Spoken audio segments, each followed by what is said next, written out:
Hello dear students. आज जो हमारा कल वाला जो टॉपिक है उसी को हम कंटिन्यू करेंगे। कल जो हम वुड पढ़ा रहे थे और कल इस वुड के अंदर हमने देखा था कि what is annual rings. Annual rings क्या होती हैं, कैसे बनती हैं और इनकी क्या उपयोगिता है। एनुअल रिंग्स की, ग्रोथ रिंग्स की क्या उपयोगिता है। पादपों के अंदर, वुड के अंदर जो या सेकेंडरी जाइलम के अंदर टाइलोसिस कैसे बनता है और टाइलोसिस के कारण वुड में क्या परिवर्तन होता है, ये सब कल हमने डिस्कस कर लिया था।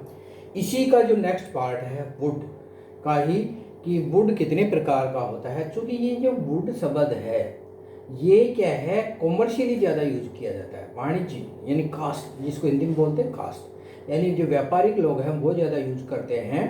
और ये इतना ज़्यादा प्रचलन में है कि अब बॉटनी के लोग भी इसको उपयोग में करने लगे हैं। जबकि यह वुड वास्तव में क्या होता है, यह वुड वास्तव में क्या सेकेंडरी जाइलम ही होता है।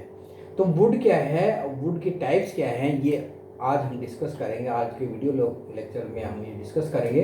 तो सबसे पहले देखते हैं कि वुड क्या है। द्वितीयक वृद्धि के समय वेस्कुलर कैम्बियम के विभाजन के फलस्वरूप अंदर की ओर बनने वाली कोशिकाओं को सेकेंडरी जाइलम को वाणिज्यिक रूप से वुड कहा जाता है। यानी मैं यही कह रहा हूँ कि जो वेस्कुलर कैम्बियम है, और वेस्कुलर कैम्बियम से हम ये जानते हैं कि अंदर की तरफ हमेशा क्या बनता है, सेकेंडरी जाइलम, और बाहर की तरफ सेकेंडरी फिलोएम बनता है।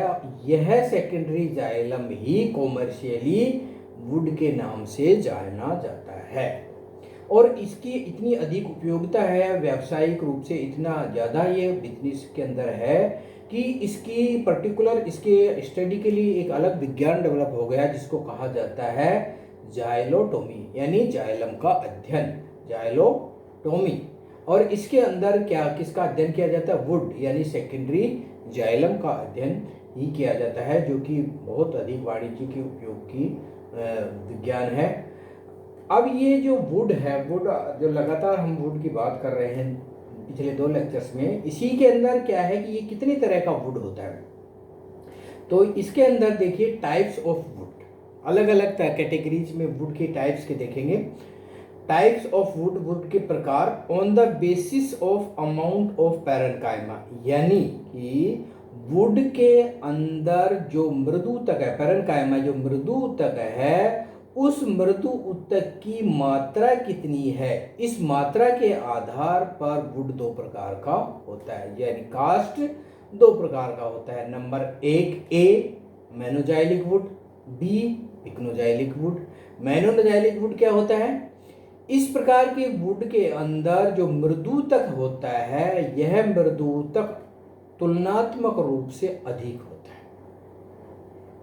है। कितना होता है, अगर वुड के अंदर मृदुतक की मात्रा अधिक हो जाती है तो ऐसा वुड कहलाता है सॉफ्ट वुड। क्योंकि हम जानते हैं कि मृदुतक जीवित ऊतक है, पतली भित्ति वाला है, सॉफ्ट ऊतक है, इसलिए जब मात्रा सॉफ्ट ऊतक की ज्यादा होगी तो जो कास्ट बनेगा वो कैसा बनेगा, मृदु कास्ट बनेगा, सॉफ्ट कास्ट बनेगा, लूज कास्ट बनेगा। और इस तरह का जो कास्ट है वो साइकस के अंदर पाया जाता है। जो जिम्नोस्पर्म पादप है साइकस, उसके अंदर इस तरह का कास्ट देखा गया है।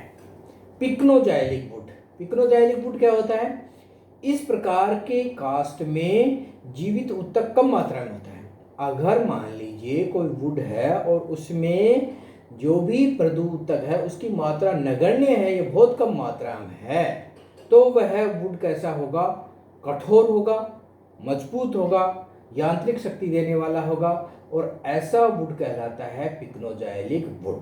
और यह वुड सामान्य रूप से द्विबीजपत्री पादपों के जो तने हैं उनके अंदर पाया जाता है। इसके अलावा जो जिम्नोस्पर्म के जो निटेल्स हैं उनके अंदर भी यह पिक्नोजाइलिक वुड ही मिलता है। दूसरा, ये तो पहला प्रकार हो गया कि एक करैक्टर के आधार पर। दूसरा करैक्टर कौन सा लेंगे, वुड को समझने के लिए इसकी इतनी अधिक अध्ययन किया गया है कि वुड को समझने के लिए एक दूसरा करैक्टर काम लिया, on the basis of distribution of parenchyma, यानी जो कास्ट है उसके अंदर कितना है, ये तो पहले वाले में। दूसरे में ये जो मृदु ऊतक है, इस मृदु ऊतक का वितरण कैसा है, डिस्ट्रीब्यूशन कैसा है, इस डिस्ट्रीब्यूशन के आधार पर जो वुड है यह वुड कितने प्रकार का होगा, इसके लिए दो प्रकार का वुड बताया गया है। नंबर 1 एपोट्रैकियल वुड, एपोट्रैकियल वुड, और बी पैराट्रैकियल वुड। एपोट्रैकियल वुड क्या होता है? इस प्रकार के वुड में मृदुता यानी पैरेन्काइमा बिखरा हुआ होता है। बिखरा हुआ जितना भी वुड है उसमें कोई निश्चित जगह नहीं होती, मृदुता की वो अनियमित रूप से बिखरा हुआ होता है, अर्थात वह वेसल्स के नज़दीक भी नहीं होता है। इस तरह का वुड एपोट्रैकियल वुड कहलाता है। पैराट्रैकियल वुड क्या होता है? इस प्रकार के वुड के अंदर मृदुतक यानी मृदु पैरेन्काइमा समूह में होता है, यानी जितना भी पैरेन्काइमा है वह समूह के अंदर होगा, और वह वेसल्स जो कि डाइकोट के अंदर वेसल्स हैं, जाइलम की सेकेंडरी जाइलम की जो वेसल्स है उनके ठीक पास में स्थित होता है। इस तरह का वुड कहलाता है पैराट्रैकियल वुड। लेकिन ये दोनों ही वाणिज्यिक रूप से इतने इम्पोर्टेंट नहीं है। कल हमने पढ़ा था पोरस और नॉन पोरस वुड, है ना। तो इसमें तीसरा जो लक्षण लेंगे कि classification based on the vessels, vessels हैं पादप के वुड के अंदर या नहीं है। इसी लक्षण के आधार पर जो वुड है वो वुड प्राइमरीली दो प्रकार का होता है। नंबर 1 वुड की यानी वाहिकाओं की उपस्थिति और अनुपस्थिति। A non porous wood, A के अंदर किसको रखा है? नॉन पोरस वुड, और B porous wood. Non porous wood soft wood कहलाता है। इसका तीसरा नाम क्या है? होमोजाइलस वुड भी बोलते हैं इसको। नॉन पोरस वुड को क्या बोलते हैं? होमोजाइलस वुड कहते हैं। और यह वुड तीसरे नाम से जाना जाता है जिसको कहा जाता है सॉफ्ट वुड भी कहा जाता है। इस वुड की क्या विशेषता है? इस वुड के अंदर या इस कास्ट के अंदर वेसल्स अनुपस्थित होती हैं, और यहाँ पर केवल और केवल क्या पाई जाती है?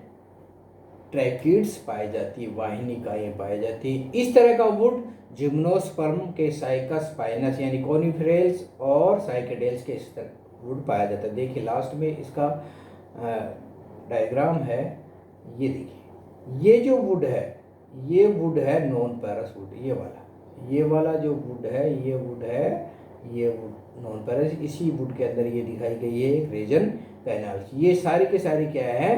ट्रैकिड्स है। तो इस तरह का वुड है वो कहलाता है सॉफ्ट वुड, और इसको दूसरा नाम टेक्निकल नाम है इसका नॉन पोरस वुड या होमोजाइलस वुड। बी यानी इसी के अंदर दूसरा तरह का वुड है वो है पोरस वुड, सरंध्र कास्ट, हिंदी में क्या बोलते हैं? सरंध्र कास्ट। इसको हेटेरोजाइलस वुड भी बोलते हैं। और इसका तीसरा नाम है हार्डवुड, HARD, हार्ड वुड। एक दूसरा और आएगा हार्टवुड और आता है, देखिए ये हार्टवुड है, लेकिन यहाँ पर क्या नाम है? Hard, HARD, hardwood. हार्डवुड क्या होता है? ऐसा कास्ट जिसके अंदर वाहिकाएं, इंग्लिश में क्या बोलेंगे? वेसल्स उपस्थित होती हैं। यानी जिस कास्ट के अंदर वेसल्स उपस्थित हों या जो कास्ट वेसल्स का बना हुआ हो वह कास्ट कहलाता है पोरस वुड। पोरस वुड का दूसरा नाम क्या है? हेटेरोजाइलस वुड। और तीसरा नाम क्या है? हार्डवुड, HARD, हार्ड, कठोर वुड कास्ट भी हिंदी में कह देंगे। यह जो पोरस वुड है यह पोरस वुड दो प्रकार का होता है, रिंग पोरस वुड और diffuse porous wood. Ring porous wood क्या होता है? ऐसा वुड, रिंग पोरस वुड ऐसा वुड होता है जिसके अंदर जो भी वेसल्स पाई जाती हैं ये वेसल्स अलग अलग व्यास की होती हैं। कैसी होती हैं? अलग अलग व्यास की होती हैं। यानी कुछ वेसल्स छोटे आकार की होती हैं और कुछ वेसल्स बड़े आकार की होती हैं। इसलिए छोटे आकार की वेसल्स की एक अलग वलय बन जाती है और बड़े आकार की वेसल्स की एक अलग रिंग बन जाती है। तो वेसल्स अलग अलग रिंगों में व्यवस्थित हो जाती हैं। इस तरह की जो वेसल्स का निर्माण, ये कल ही मैंने पढ़ाया था आपको कि इस तरह की वेसल्स का निर्माण मौसम के ऊपर निर्भर करता है, मौसम के टेम्परेचर पर निर्भर करता है। इसलिए जो स्प्रिंग के अंदर बनता है वो बड़ी वेसल्स वाला होता है या वाइड वेसल्स वाला होता है, और जो सरद के अंदर बनता है वो छोटी वेसल्स वाला होता है। इसलिए इस तरह का कास्ट कहलाता है रिंग पोरस वुड कहलाता है। ये क्या कहलाता है? वलय सरंध्र कास्ट कहलाता है। और डिफ्यूज पोरस वुड, इसमें ये ऐसा कास्ट है जिसमें सभी प्रकार की जो भी वेसल्स हैं वो सभी की सभी वेसल्स एक ही प्रकार। इसका देखिए एग्जाम्पल सी समयनीम है, इसके अंदर है सभी प्रकार की जितने भी वेसल्स बनेंगी वो सबका आकार एक ही समान होगा, इसलिए ये कहलाता है डिफ्यूज वुड। और इसका भी दोनों का देखिए डायग्राम कंपैरिजन देखें आप। ये जो वेसल्स हैं ये वेसल्स कहलाती है, देखिए इसमें ये छोटी वुड का रिंग है, ये बड़ी रिंग है, ये छोटी बड़ी छोटी बड़ी छोटी बड़ी छोटी का रिंग है। इस तरह की जो वेसल है ये कहलाता है पोरस वुड। और इस इधर की साइड में है ये है डिफ्यूज, ये है डिफ्यूज पोरस, ये आ गया डिफ्यूज पोरस वुड। ये तीनों देखिए, नॉन पोरस, रिंग पोरस और डिफ्यूज पोरस, तीनों तरह का वुड है। ये रिंग पोरस, ये पोरस के अंदर ये नॉन पोरस, ये बीच वाला रिंग पोरस, और इधर की तरफ है ये डिफ्यूज पोरस। तो इस तरह की जो डिफ्यूज पोरस वुड है वो सामान्य रूप से उन क्षेत्रों में पाया जाता है जहां पर मौसम लगभग एक जैसा रहता है। नेक्स्ट, चौथा जो लक्षण है वुड का, जिसके आधार पर वुड को विभाजित किया गया है, वो है on the basis of size of vessels. यानी वेसल्स किस आकार की बन रही हैं पादप के अंदर, उस वेसल्स के आकार के आधार पर जो वुड है वो दो प्रकार का है। ये कल ही मैंने आपको समझाया है, वसंत कास्ट और ऑटम वुड। ये कल ही के वीडियो लेक्चर में था। देखिए वसंत कास्ट और ये देखिए ये ऑटम वुड, ये वसंत कास्ट और ये ऑटम वुड। ये कल ही मैंने आपको बताया। वसंत वुड क्या होता है? इस तरह के वुड के अंदर जाइलम की एक्टिविटी बहुत अधिक होती है, यानी पौधा सक्रिय रूप से वृद्धि करता है और नई कोंपलें आती हैं, शाखाएं आती हैं, पत्तियां बनती हैं। इसलिए पादप को अधिक पानी चाहिए, टेम्परेचर हाई होता है, अधिक पानी की वजह से क्या है, आवश्यकता की वजह से जो वेसल्स बनती हैं वो बड़े आकार की बनती है। इस तरह के वुड कहलाता है स्प्रिंग वुड या अर्ली वुड। ऑटम वुड यानी शरद कास्ट या शीतकाल में जो वुड बनता है, इसमें पौधों की वृद्धि सामान्य रूप से कम हो जाती है, धीमी हो जाती है, इसलिए पानी की आवश्यकता कम होती है और जो वेसल्स बनती है वो छोटे आकार की होती हैं। इस तरह का वुड शरद वुड कहलाता है, ऑटम वुड या लेट वुड कहलाता है। ये कल ही मैंने आपको समझाया। अंतिम जो पांचवा प्रकार जो सबसे इंपॉर्टेंट है वो है on the basis of hardness, यानी वाणिज्यिक रूप से ये हार्डनेस है, ये क्या है, कॉमर्शियल करैक्टर है वुड का, ये क्या है, वाणिज्यिक करैक्टर है। तो हार्डनेस कैसी है वुड की, उस आधार पर जो वुड है वो दो प्रकार का है। हार्ट वुड, हार्ड नहीं, heart HEART, heart would and SAP would. Heart would कठोर कास्ट और सैप रस कास्ट। हार्टवुड क्या होगा, जैसे जैसे इसको हार्टवुड को समझने के लिए क्या है कि पादपों के अंदर हम देखते हैं कि सेकेंडरी ग्रोथ लगातार होती रहती है। जैसे जैसे पादपों के अंदर सेकेंडरी ग्रोथ होती रहती है तो लगातार सेकेंडरी जाइलम बनता रहता है, हर साल नया सेकेंडरी जाइलम बनता है। इससे क्या होता है कि जो पुराना जाइलम है या जो पिछले वर्षों में जो जाइलम बना हुआ है, जो बहुत अधिक पुराना जाइलम हो गया है, वह जाइलम क्या हो जाता है, निष्क्रिय हो जाता है। वह जाइलम क्या हो जाता है, निष्क्रिय हो जाता है। चूंकि यह जाइलम पहले बना है इसलिए ये पित्त की ओर होगा, केंद्र की ओर होगा, और जो नया जाइलम है वो बाद में बना है वो हमेशा वेस्कुलर कैम्बियम की ओर होगा। इससे क्या होगा कि ये जो पुराना जाइलम निष्क्रिय क्यों हो जाता है, क्योंकि इसके अंदर कल ही हमने बताया कि इसके अंदर टाइलोसिस बन जाते हैं, और टाइलोसिस बनने या इनके अंदर विभिन्न प्रकार के रासायनिक पदार्थ भर जाते हैं, और ये रासायनिक पदार्थ रेजिन के रूप से हो सकते हैं, टेनिन के रूप में हो सकते हैं, तेल के रूप से, ऑयल के रूप में हो सकते हैं। ये जो रासायनिक पदार्थ हैं ये जो पुराने टिश्यूज के डिजनरेशन से या मृदु ऊतक की कोशिकाओं में संचय से बनते हैं, और ये वाहिकाओं के अंदर आके इकट्ठा हो जाते हैं, भर जाते हैं, जिससे ये वेसल्स होती हैं ये अपना काम करना बंद कर देती हैं, इसलिए ये वेसल्स निष्क्रिय हो जाती हैं। इससे क्या होता है, इन रासायनिक पदार्थों की उपस्थिति के कारण यह जो कास्ट है ये काले रंग का या गहरे भूरे रंग का दिखाई देता है, और रासायनिक पदार्थों की उपस्थिति के कारण यह जो कास्ट है ये कठोर एवं मजबूत हो जाता है, और इसके अंदर अनेकों अनेक संख्या में टाइलोसिस बन जाते हैं। इस तरह का वुड कहलाता है अंतः कास्ट यानी हार्टवुड, या डोरामन वुड कहलाता है। हार्टवुड भी बोलते हैं और डोरामन वुड भी इसको ही बोलते हैं। चूंकि इस कास्ट की दूसरी विशेषता क्या है कि यह कास्ट कठोर दृढ़ता के साथ साथ इसके अंदर जीवाणु, कवक और दीमक का संक्रमण भी नहीं होता है। क्यों नहीं होता है?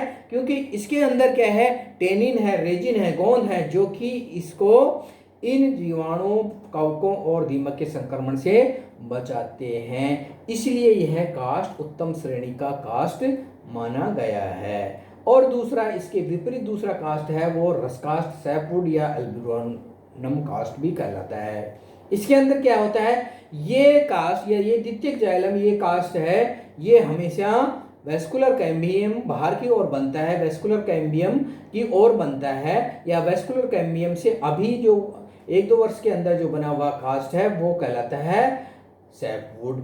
इस सैपवुड की कोशिकाएं सक्रिय होती हैं, नवीन होती हैं, यंग होती हैं, और ये हल्के भूरे रंग की होती हैं, और जल एवं खनिज लवणों के ट्रांसपोर्टेशन में इस वुड की कोशिकाएं या वेसल्स सक्रिय रूप से योगदान करती हैं। इनमें न तो टाइलोसिस होता है और न ही ये रासायनिक पदार्थों का संचय करती हैं। चूंकि ये पादप के अंदर लगातार बनते रहते हैं और लगातार इनकी रिंग बनती रहती हैं, चूंकि धीरे धीरे ये जो नया कास्ट है ये भी आगे के वर्षों में जाकर पुराना हो जाएगा, और ये भी किस में बदल जाएगा, सैपवुड किस में बदल जाएगा, रसवुड में, या किस में बदल जाएगा, हार्टवुड में बदल जाएगा, जो कठोर कास्ट है उसमें बदल जाएगा।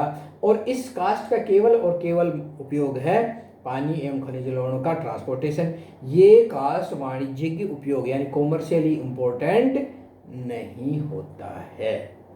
इसके बाद इसके अंदर अगर आपको अंतर देखना है तो ये डार्क कलर का है, ये सैपवुड ब्राउन कलर का है, ये does not conduct water, entire water conduction through the sapwood, tylosis present in heart, tylosis absent in sapwood, mechanical support to the plant heartwood, does not give mechanical support to the plants and present in the central part of the tree and found in the outer part. Outer से मतलब ये नहीं है कि vascular cambium से बाहर होगा, नहीं, लेकिन वेस्कुलर कैम्बियम के ठीक पास में स्थित होगा। तो ये है हार्टवुड और सैपवुड के अंदर अंतर। इसी तरह से पोरसवुड और सॉफ्टवुड, ये ऊपर वाला है सैपवुड और ये है सॉफ्ट, SOFT, ये है हार्ड और ये है हार्ट, ये भी याद रखिए। ये एंजियोस्पर्म में होता है, ये जिम्नोस्पर्म में होता है। यहाँ पर हार्ड, इसको हार्ड कठोर होता है, ये सॉफ्ट होता है।